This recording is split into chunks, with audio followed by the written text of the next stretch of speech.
Welcome back to Codex. Today's speaker is Brantley Vose from Ohio State. Brantley is an expert in the mathematics of data science. Today, he'll tell us how to vectorize group orbits. Take it away, Brantley. All right. Yeah, thank you for the chance to speak. Thank you everybody for coming to listen. I'll say real quick, I am just a poor grad student. I only have one monitor, so I can see very few of your faces over here on the side. So if you have any questions, as the organizer said, feel free to unmute. You can put something in the chat. I'm sure they'll bring it to my attention. But questions are welcome, even if I can't see you. Also, everything that I talk about today is joint work with these people, my co-authors. So that's Ben Bloomsmith, Harm Dirksen, Dustin Mixon, and Yusuf Kadura. I double checked, and all of these people are past Codex speakers. So I'm happy to round out the list, I guess. Uh, so I'm going to spoil as much of the talk immediately as I can. So first of all, maybe this won't be surprising. Some spaces are very non-Euclidean. They can't be embedded into Euclidean space nicely without distorting their natural geometries. And this raises a practical question of how much do you have to distort the geometry if you want to get this done? And I'm going to give you some tools and strategies and some tips and tricks and heuristics in order to find out. Okay, so this is where we're going.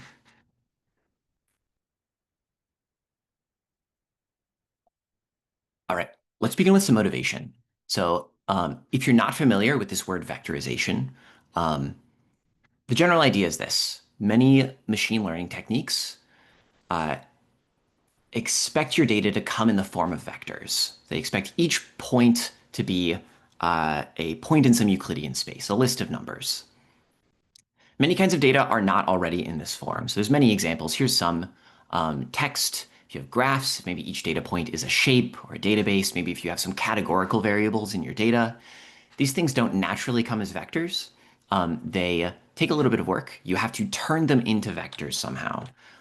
And this process is called vectorization. I've put it in sparkles here. It's the part that we're going to be focusing on today. So if I have something like a neural network, for instance, your basic neural network expects to be operating on vectors. So if I want to feed things into my neural network and they're not naturally vectors, I have to go through this process of vectorization first.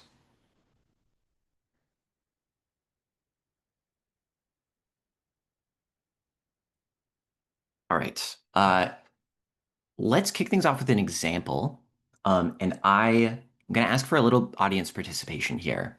So let's say that in my data, some data that I want to feed into, let's say it's a neural network, part of that data is a time of day. So it'll say something like 3:55 a.m. or 3 seconds after midnight, something along those lines.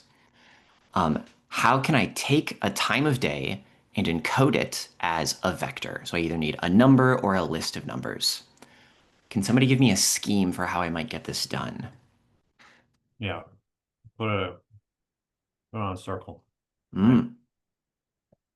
Okay, yeah, I could put it on a circle, like maybe just pick unit circle in the plane. So that would turn each time into two numbers. I have an x coordinate and a y coordinate. Um, great. Can somebody give me like an even simpler method for vectorizing a time of day? Minute since midnight. Mm, great. Let's see what I have on my slides. So here's solution number one. Time of day is already basically a number. Let's do, and I guess we even picked the same unit of time here, minutes since midnight. So if I want to conceive of this mathematically, I might think of it as a map from the circle to the real line. So the circle here is representing my data space. I have, a time of day is kind of cyclical, right? We go from midnight to sunrise to noon to sunset and back again to midnight. So I think time of day most naturally lives on a circle. So I could kind of think of this as a map from the circle to the line. I was informed yesterday by my wife, who is not a mathematician, that this looks exactly like the robot from The Incredibles.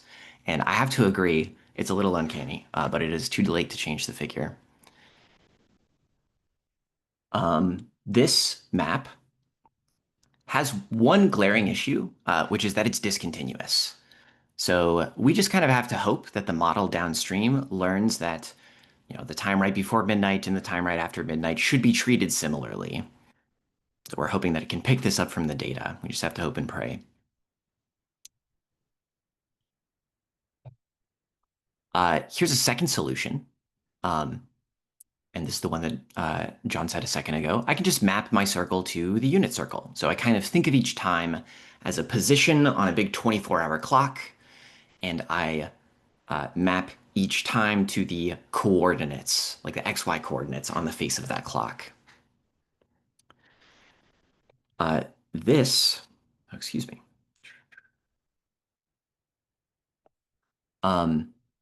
This map is better. It's continuous. That seems nice. But I claim that it still kind of distorts the natural geometry of our data space. I have a claim here. You may disagree. I think that this is a choice that you could make. I think it's a natural thing to say that sunset is between noon and midnight. So I think that this should be reflected in the geometry of our data space. So under the hood, what I'm really saying here is that our data lives on a circle, and we should be endowing that circle with the geodesic distance, like the Riemannian distance. So in our embedding, this is no longer true. If I want to go from noon to midnight, I have to take a detour to one end of and I want to pass through the sunset. I have to take a detour to one end of the circle or the other. Okay, we have two different embeddings. How do we actually judge them? So what does it mean to have a good vectorization? I think from these examples, we could pick up a couple lessons.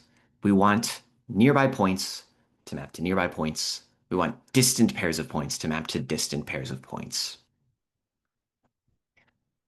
If I operationalize this with a definition, we might write down something like this. And this is not from us, right? This certainly precedes our paper. This is a definition of distortion. So specifically, we're looking at a map from a metric space into we'll say a Hilbert space. So I should think of this as my vectorization scheme.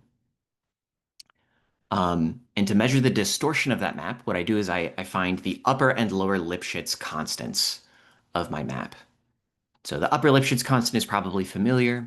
You can also flip that Lipschitz inequality around, and we get the left-hand inequality here. That gives us a lower Lipschitz constant. And if those, if I take the ratio of those two constants, this gives me the distortion of my map. Okay, we can build up a little bit of intuition. So I'll keep the inequalities and the equality up here in a box as a reminder. Here are a few facts about distortion that may help with intuition. If f is linear, then this is just the condition number. So if you're familiar with condition numbers, this will hopefully help you build some intuition for this thing.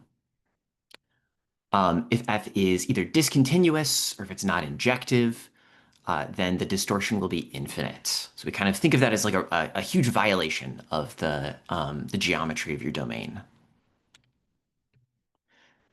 If f is an isometric embedding, if you've perfectly preserved the geometry of your domain, the distortion goes all the way down to 1. This is the minimum possible.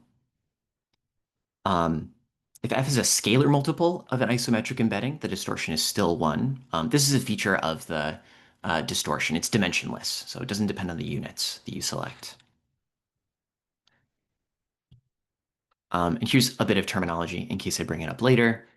If the distortion is finite, we call the map bi-Lipschitz. So that means it has a non-trivial upper Lipschitz constant to non-trivial lower Lipschitz constant.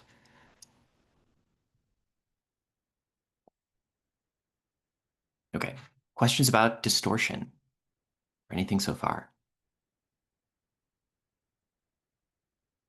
I have an editorial question. Okay. So I'm teaching numerical analysis right now, and with the condition numbers, we first teach them that linear, you can't have it be better than 1. And then nonlinear, weird stuff can happen.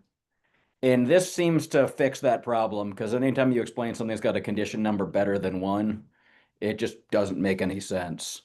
So should we just stop teaching kids about that stuff and do this instead? I don't think I can help you teach linear algebra. This is pretty far outside of my wheelhouse. the pedagogy of this. I think the condition number is much more intuitive. I don't know. I would have to think about this.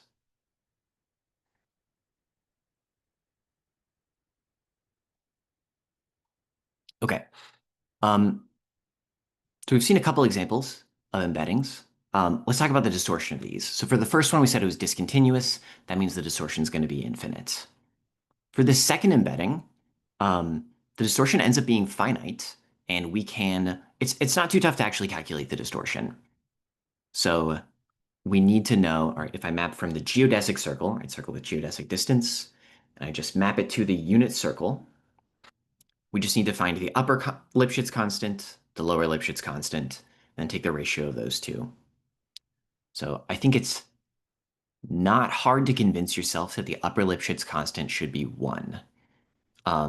Geometrically, this is just saying that it's easier, like the shortest distance between 2 points on a circle it's easier to take a chord across the circle than it is to follow a geodesic around the circle.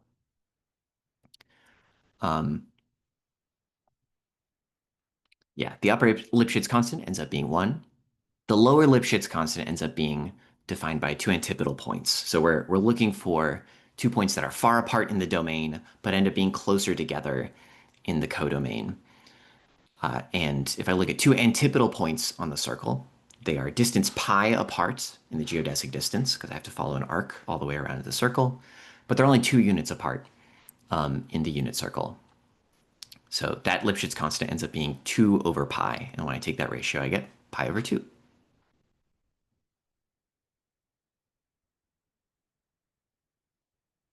So that's pretty close to 1. That seems pretty good. So the question comes up, can we do better than pi over 2? Is there maybe a really clever embedding of the circle into some Euclidean space or some Hilbert space that does better than pi over 2? And the answer, it turns out, is no. So to codify this, we have this notion of Euclidean distortion, and this is central to the talk. So the Euclidean distortion of a metric space is just the best possible distortion that you could hope for if I take an infimum over all possible embeddings into any Hilbert space. So it turns out the Euclidean distortion of the circle is pi over 2. So the best possible embedding is the one that we wrote down earlier, the one that John came up with.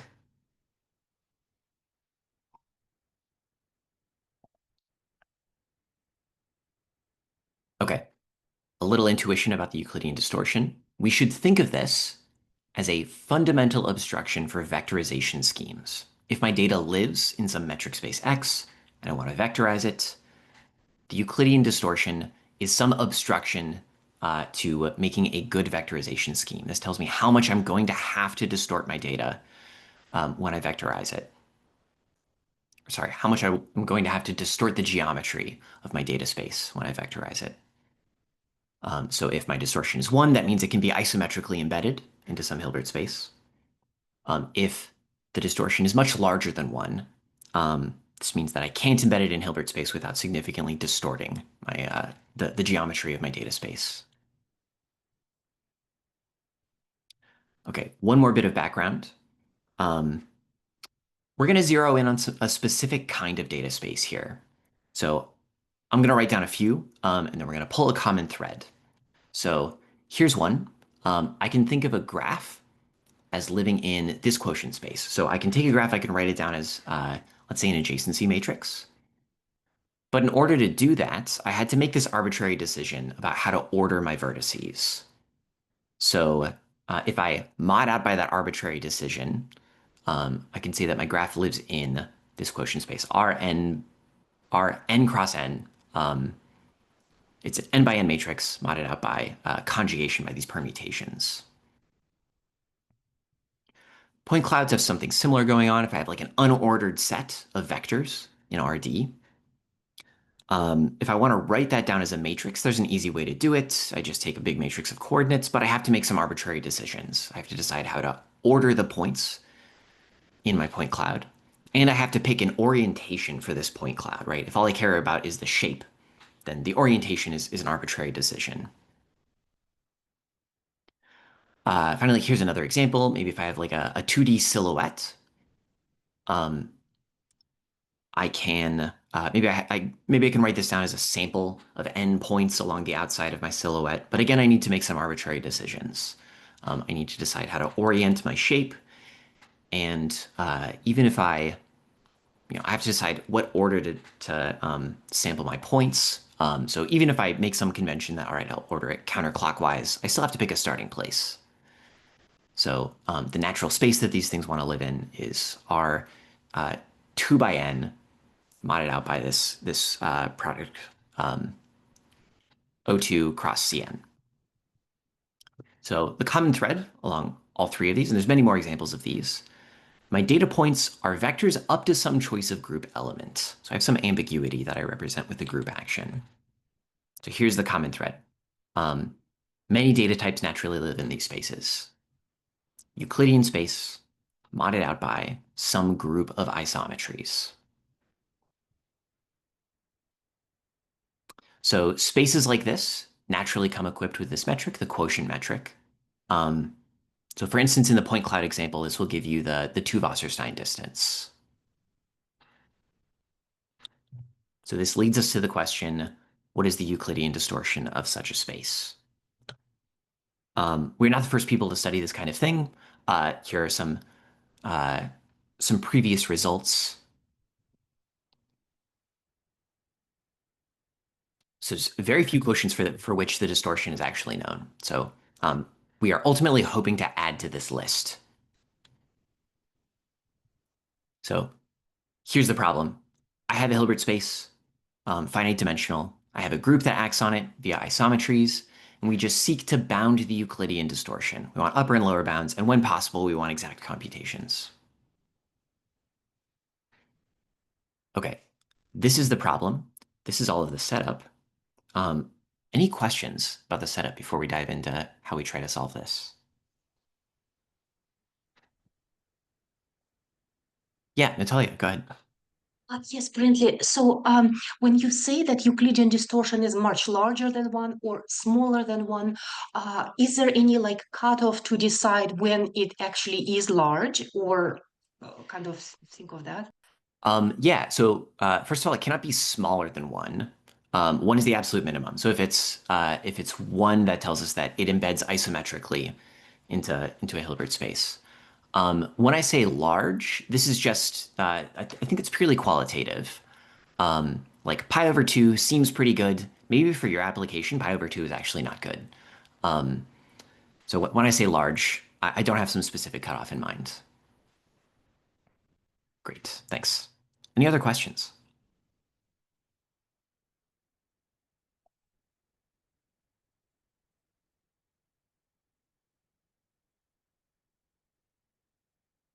Okay, great. Let's outline the solution. So we have, with this paper, we took kind of a two-part strategy. So first, we start by computing Euclidean distortions. I would call it the hard way. You have some specific pair VG. You look at the quotient space, and you meditate on this quotient space for 40 days and 40 nights. And eventually, you are able to, through trial and error, come up with some embeddings. You're able to prove maybe some upper and lower bounds for these distortions. Step 2 is much more fun. We prove theorems that let us propagate these bounds to other spaces. So we're looking for theorems of the form, here I have a couple of examples. So these are already proven before the paper. They're relatively easy to prove. The first one is that Euclidean distortion is monotonic. So if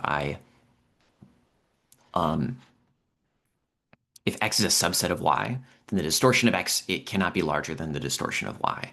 So if I know one of those two, or I have bounds on one of those two, that buys me bounds on the other one as well. If you haven't seen this before, excuse me, this is a good exercise. I think it's pretty quick to prove. Next one is that distortion plays nicely with product spaces. It splits up as a maximum over those distortions. So these let us propagate bounds to related spaces. What are you assuming about the metric on the product space? Oh, that's a good question. because there's multiple product metrics that you might select, right? For this one, I think it's the L2 combination of the metrics. So I take uh, the two metrics, I square them, add them, and then square root the whole thing. Cool.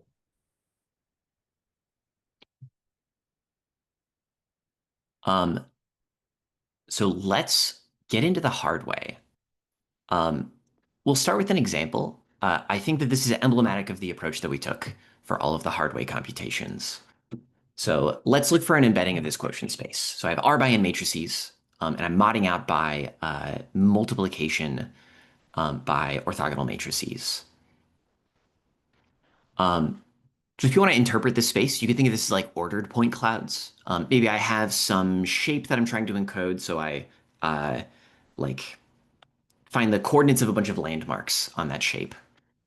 So those have a specific order. I'm not allowed to reorder those since they represent specific landmarks, but I'm allowed to, rotate or reflect this thing in space. So I want an embedding of this thing into Hilbert space. I want a vectorization scheme. Here's a place to start. I mean, who loves thinking about these kinds of functions are invariant theorists. If you ask an invariant theorist, they will likely come up with the Graham matrix. So invariant theorists love to think about right, rings of invariant functions or fields of invariant functions on spaces. So they will look at this and say, all right, what functions on this matrix space do I know that are invariant to this action by the orthogonal group? And the Graham matrix is a big matrix of invariant polynomials. So this is really nice. This is injective. It's continuous, but it's also quadratic, which I guess is what you get for asking an algebraic invariant theorist. They are polynomials. So this is definitely not Lipschitz. So in particular, the distortion will be infinite. However, you can tweak this. So I believe it was Radu, Balan, and Chris Dock who first suggested we could look at this map. I take the square root of the Graham matrix. This is an operator square root. This map has distortion square root of 2, which is pretty good. And not only is it pretty good, we can prove that it's the best possible. So this is optimal. So this ends up resolving the Euclidean distortion of this quotient.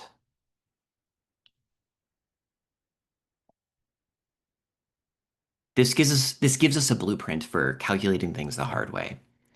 How do I find a low distortion embedding of some quotient? You ask your friendly neighborhood invariant theorist for some separating G-invariant functions. This is the language that they like to use for these. If you stack all of those invariant functions together, this will give you a map from the quotient space into Euclidean space. For us, our friendly neighborhood invariant theorists were Ben Bloomsmith and Harm Dirksen, my co-authors. So this gives us a map, and then the map takes some tweaking. So we tweak the map to make it, at the very least, you want it to be positively homogeneous. So being quadratic will really torpedo the Lipschitzness of your map. So this is a good place to start. Try and make it positively homogeneous, and then you calculate the distortion.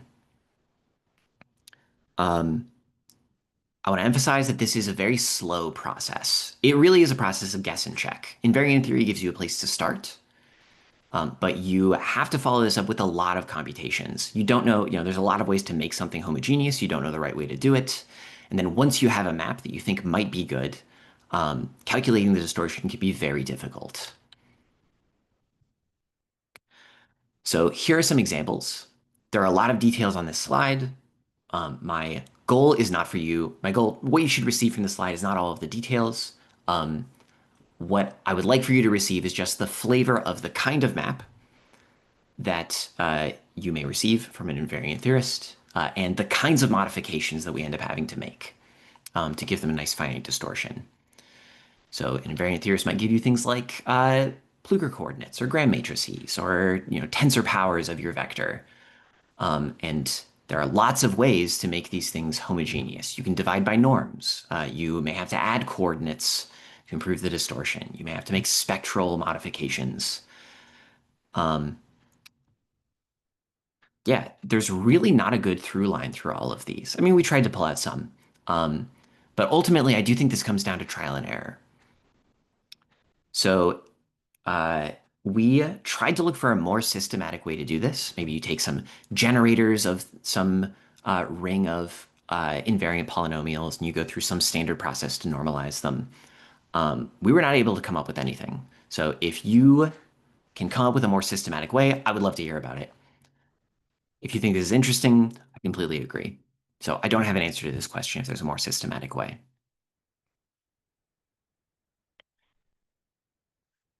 All right, that's all that I'll say for the hard way. It ends up being a lot of trial and error. Invariant theory is a good starting place, but yeah. Okay, let's talk about the spider webbing strategy. I don't know if I said this word earlier, but the idea is to, when I talked about propagating your bounds, I think of this as like spider webbing out to other spaces. This will be an instructive example. Let's think about a Klein bottle. So I have a flat Klein bottle and I want to embed it into Euclidean space. So this picture here is my personal Klein bottle, which I got as a graduation gift way back when.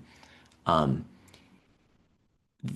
some point, my office picked up the tradition of whenever we got a Hagoromo stub, we would put it inside the Klein bottle. So now we have a couple dozen in there. So if you have a flat Klein bottle, how would you embed it into Euclidean space? And I should say when I say flat Klein bottle, I'm imagining, if you took topology way back when, it's the usual picture of I have a flat rectangle. I identify the edges together in a certain way, right? I identify the edges together in a certain way, and end up with a Klein bottle, and we give it the Riemannian metric. So maybe take a second to think about this. If you had a flat Klein bottle, how would you embed it into Euclidean space?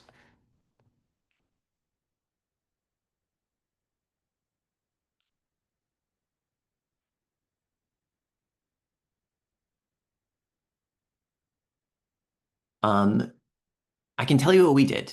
There's the hard way where you meditate on the Klein bottle and you try to come up with an embedding from scratch. I'm going to walk you through the easy way. You first have the insight that you already know how to embed a torus. So a flat torus is a product of circles, and we already said we know how to embed circles. So there is a good way to embed the torus into R4. So I have that map here in my diagram with labeled F. A torus also double covers the Klein bottle. So for those that are not topologically inclined, this is just saying that if I have a flat torus, particularly a torus that came from a rectangle, there is a free C2 action on that torus whose quotient is the Klein bottle that you started with. So I have that quotient map as a vertical map here. This is a quotient by a very nice group action. Furthermore, if you actually write out this embedding and you actually write out the group action, you'll find that the action on that embedded torus extends linearly to R4. So, and moreover, F is equivariant. So I have a C2 action on the torus, I have a C2 action on R4, and I have an equivariant map between them. So if we'll walk with me here for a little bit, I can quotient that whole picture to get this nice commuting square. So what I've just bought myself is a map from the Klein bottle, not quite into Euclidean space, into R4 mod C2, and it's a certain action by C2. But that's almost a Euclidean space, right? I've quotiented by this really small group. So thanks to some previous work on real phase retrieval, we know how to embed this quotient space R4 mod C2. We know how to embed it optimally into Euclidean space. It turns out it goes into, I believe it's R10. So if I read off this bottom row of my diagram, I now have an embedding of the Klein bottle into R10. And I can do a little bit of algebra. There are some nice properties of distortion that let me compute the, or at least upper bound, the distortion of that composition. So we end up, this is very fast, right? The whole proof pretty much fit on one slide. Modulo a couple of lemmas that you need to prove about how distortion works. But those are pretty easy. On one slide, we've already proven that the distortion of the Klein bottle is pi over square root of 2 tops. There's also an easy argument that there's a lower bound of pi over 2 because the Klein bottle contains a geodesic circle. So yeah, right away we have two-sided bounds, and it was very easy, especially compared to the hard way.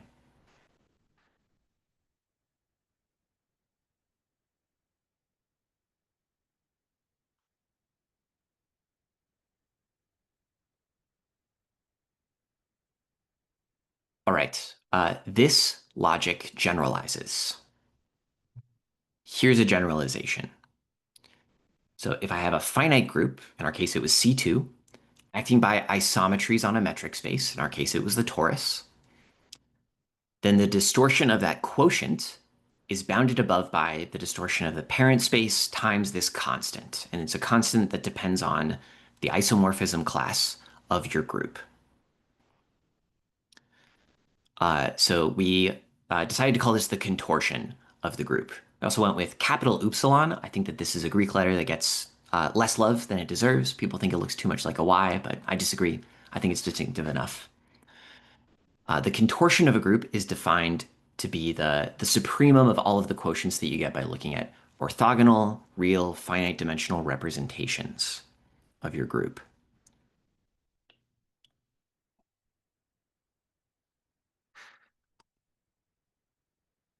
Okay. The objection that should spring to mind right away is, how do I know that this thing is even finite?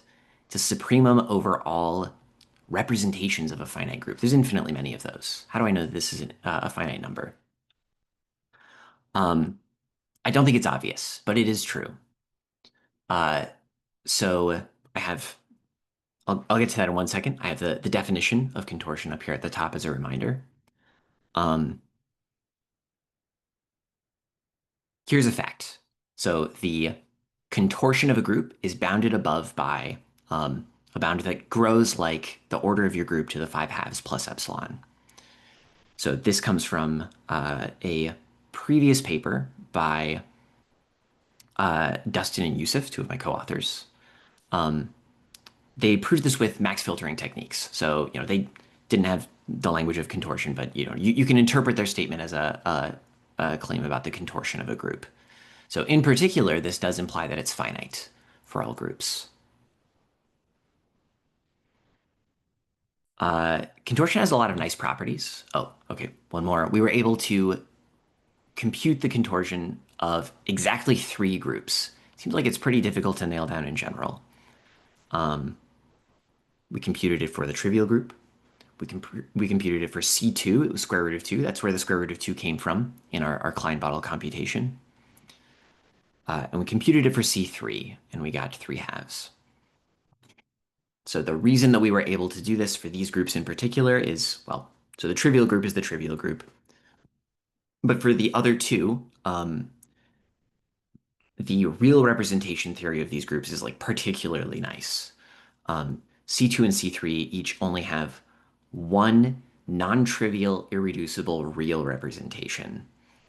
So the family of representations you have to take a maximum over is just particularly nice. Contortion also has some nice properties. It is monotonic with respect to subgroups. It also plays nicely with quotients. So this immediately lets you bound to the contortion of a lot of groups. And using this lemma, this theorem about group contortion, we can immediately get, basically for free, bounds on the Euclidean distortion of a lot of spaces. As we said, the Klein bottle, I can write it as a quotient of the torus. If I look at projective space with the geodesic distance, I can think of that as a quotient of a sphere, of an n-sphere. The distortion of that is known, so that gives me an upper bound. A geodesic Mobius strip, well, that's a quotient of a cylinder, and the distortion of the cylinder is known.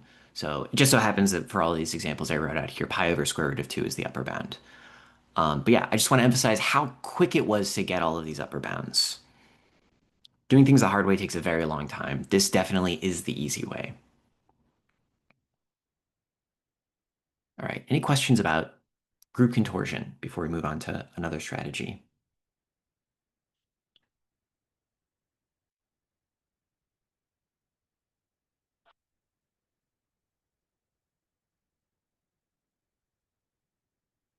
All right. Let's look at a second strategy. So recall real quick, I mentioned this theorem briefly earlier. If X is a subspace of Y, then the distortion of X is at most the distortion of Y. So this is the one that I said would be a nice exercise. Okay, I'm going to walk through a very loose argument. I'm going to say the word morally a lot, but just walk with me for a little bit here. If I have a Riemannian manifold, we kind of think of each tangent space as living inside of the manifold, right? It's like an infinitesimal neighborhood of that point. So we could morally say that it's contained in the manifold, even though this isn't literally true. If I have a group acting on my manifold, group of isometries, then the stabilizer at a point has a linear action on the tangent space at that point. And morally, again, I could think of that quotient of that tangent space as living inside of the quotient M mod G.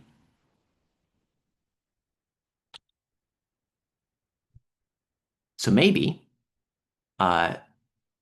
we would expect this inequality.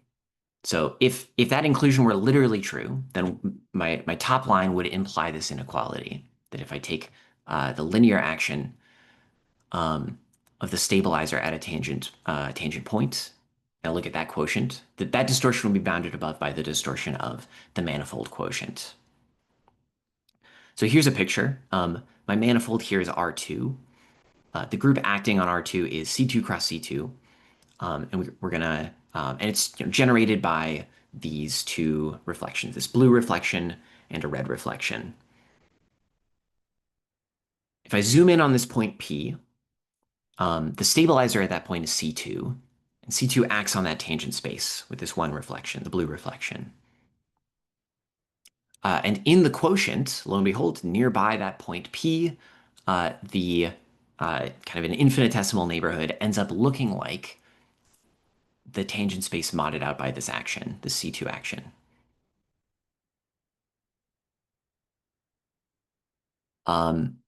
Okay, so this is not a proof, but the conclusion does turn out to be true.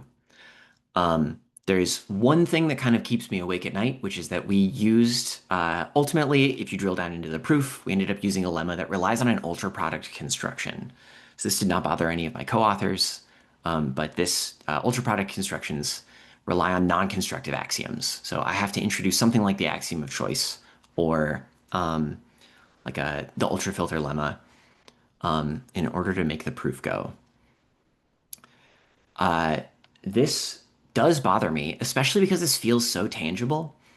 So if anybody's able to prove this without the axiom of choice, let me know. It will help me sleep a little bit better at night. But anyway, the conclusion of this inequality is exactly the kind of theorem that we're after here, right? This lets me propagate bounds from one quotient to another. Philosophically, this is also telling me that if I look at a manifold quotient, I can get a lower bound by just looking locally at what happens. I can look at each point and look at the action of that group on the tangent space. That gives me a lower bound to the full distortion of my manifold quotient.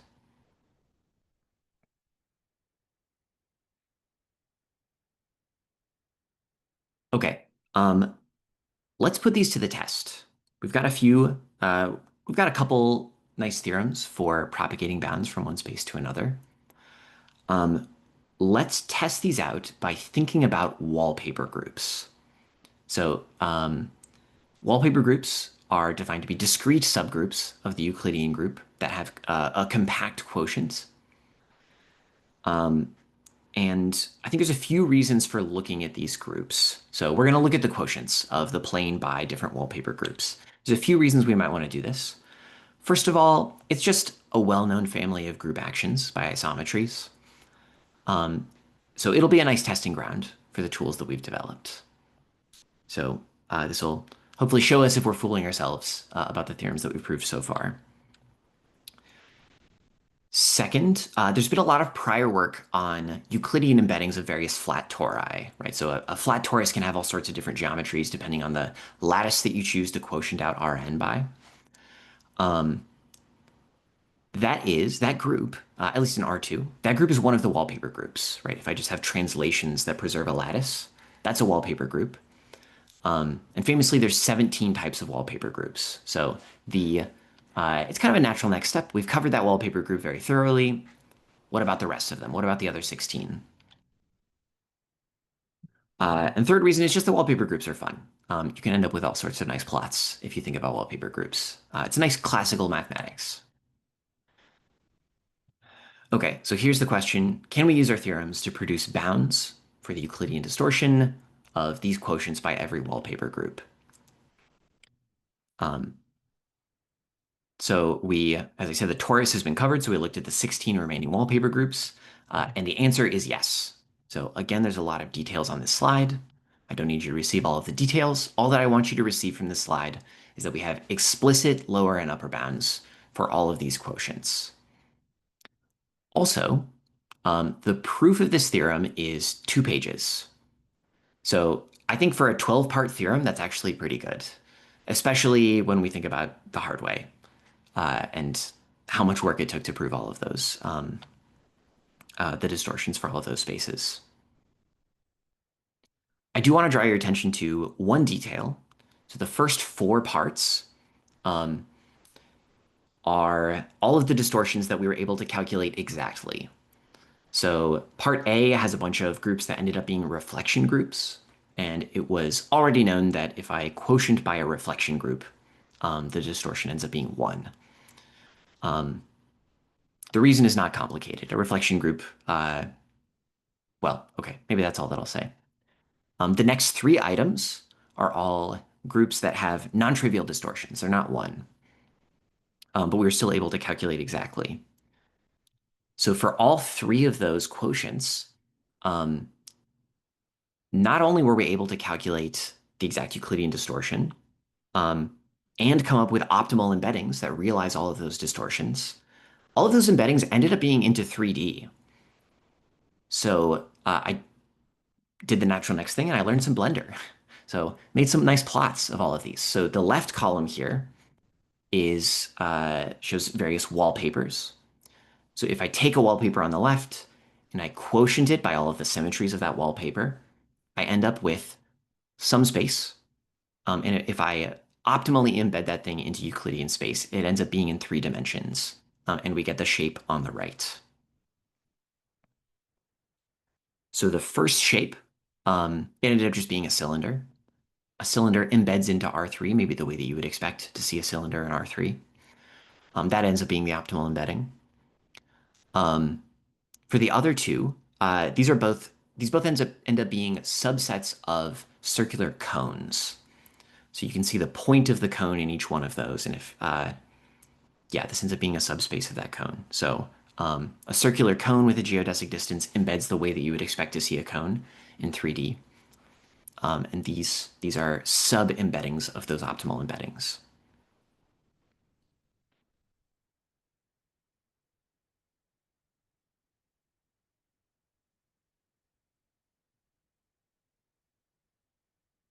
All right. Any questions so far before we get to the end?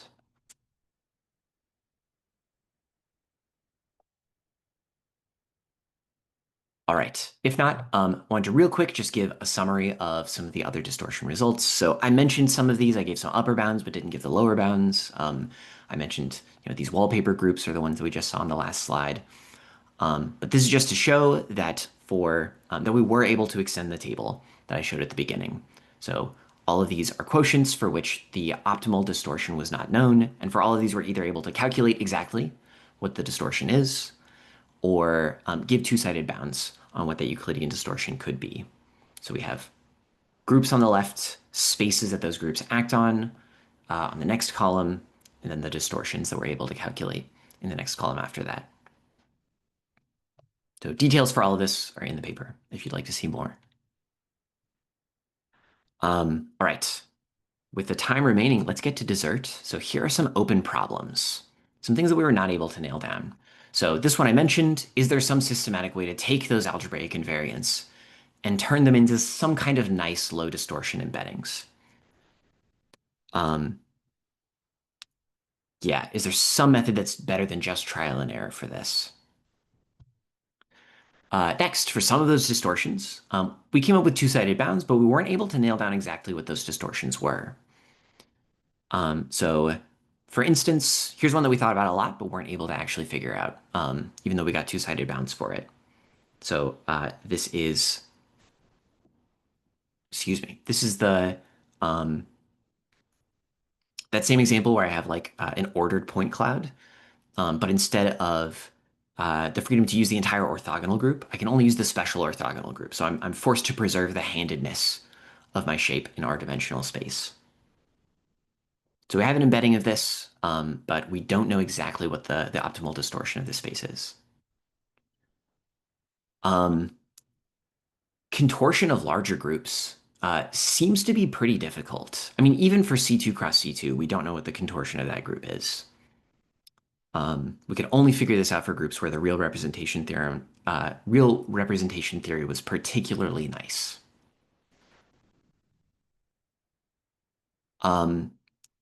Here's a softer question. We never really worried about the dimensionality of our embeddings. We were just focused on minimizing distortion. So, you know, our embedding of the Klein bottle, for instance, went into 10 dimensions. There are embeddings of the Klein bottle into fewer dimensions, you know, as few as 4 or 5. I think it would be interesting to know more about the trade-off space here of if I'm trying to get low dimension and low distortion, what does that trade-off actually look like? And finally, for all of the optimal embeddings of these quotients, so long as G was acting linearly, if G acts linearly, positive scaling still makes sense in that quotient space. I can still take an equivalence class in V mod G and scale it by a positive scalar. All of the optimal embeddings that we found for spaces like this were positively homogeneous. However, we were not able to prove that this has to be the case, that you can always take an optimal embedding to have this property. That's still an open problem. Is that true? Can you always take the optimal embedding to be positively homogeneous?